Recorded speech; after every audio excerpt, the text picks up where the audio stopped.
Welcome back to Tailgate Fan. This week we're coming to you from Missouri. I'm about to cut into my 19th different breakfast casserole. Here's the problem. Casserole, you gotta stop and eat it. You can't eat it on the run when you're having all this tailgating fun. So here comes our cooking correspondent, Camille Ford, to show you how to put a funky new spin on a handheld tailgating favorite, the burrito.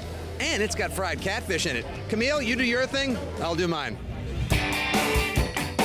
All right, Nick, so the Lower East Side is extremely historical, but it's also known for some great food. Here at Mission Cantina, they do a sick fried fish burrito, and we're here to teach you how to make it your ultimate tailgate food. Let's go.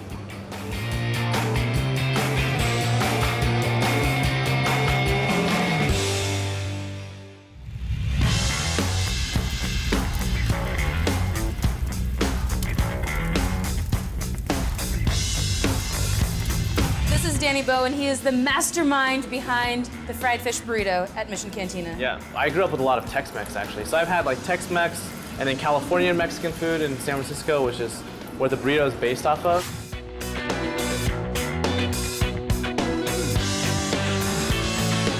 What we do is we start out with catfish. And I'm gonna take a little bit of, they use like a Japanese chili pepper, but you can use just like cayenne pepper or Old Bay at home. Old Bay is super delicious. We'll just dredge it in a little bit of flour so it sticks. This, when we fry it up, what we actually fry it in is we fry it in like a batter made of masa. So masa, for those of you who don't know, it's like what tortillas are made of. For those of you at home, if you don't have a deep fryer, which you probably don't, you can just fry it in some oil around 350 degrees. So while that's happening, we'll go ahead and make some salsa.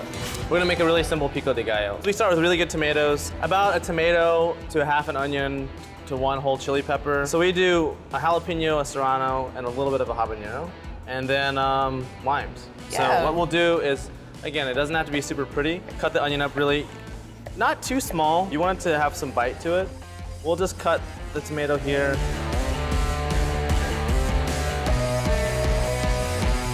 We'll add a little bit of salt to this. Right on. The salt draws out a lot of the juice in the tomato. And then with the jalapeno and the serrano and everything else, we'll just cut it up really fast.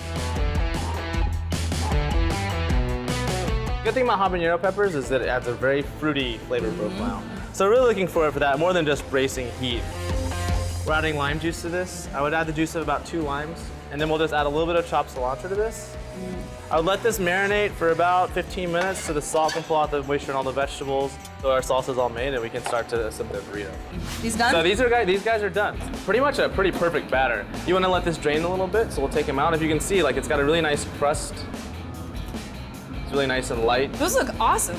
And again, it fries up. When it fries up, it gets a little bit bigger. So you know, you don't want to. That's enough for a burrito. So then what we'll do is when it comes out, we'll season it with a little bit of salt. So that's that. That's ready to Let's go. Let's do it. I'm so hungry. Let's make our burrito. You can use oil if you want. Pork fat is super, super flavorful.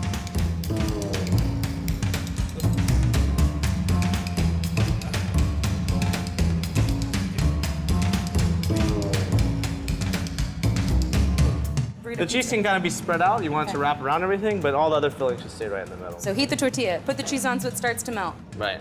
We put a little bit of cilantro down. That's a lot of it. And then I also like to add a little bit of white onion, just raw onion for bite. And then we'll take some of that pico. Exactly. So a little bit of this pico de gallo. We're really huge fans of avocado. God, that looks so good. And then we have our fish, which is like, you can hear it, it's like still very crunchy. I like to add a little bit of pinto beans, not too much.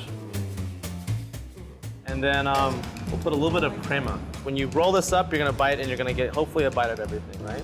So what we'll do is I like to fold it in half first to bring all the ingredients into the middle. Smart. And then I fold the 2 sides in, just like you're folding up an egg roll or something. And then you come over and you want to kind of tuck it in. Okay, That's like you're very rolling important. up a sleeping bag. Don't roll it too loose because you want this to be very tight. So that's your burrito. And what we do is we go back onto the griddle just for a second. Not only is it gonna like help seal this whole thing up, but it's gonna add that really nice crispy texture. So that is the burrito, it's done. We got like nice kind of like a crispy surface here. And honestly, what's better than a portable tailgate food? Exactly. Then you And can the go to good other tailgaters and be like, oh, you're eating messy ribs? Exactly. If you're doing this for a bunch of people, I would get some foil. There's always foil at barbecues typically. The most important thing you can bring to your tailgate party is tinfoil. Tinfoil. It changes your life. I love tinfoil. I will just take this and we'll just, again, you want to roll it up pretty tight, and then just close the edges off. And then from there, you're good to go. So do you know the best part about a burrito? What's that? You can use it as a football. Go long, Danny. All right. Back to you, Nick.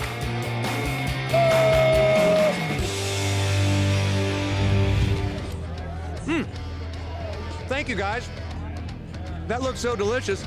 Had to go and get a burrito on my own.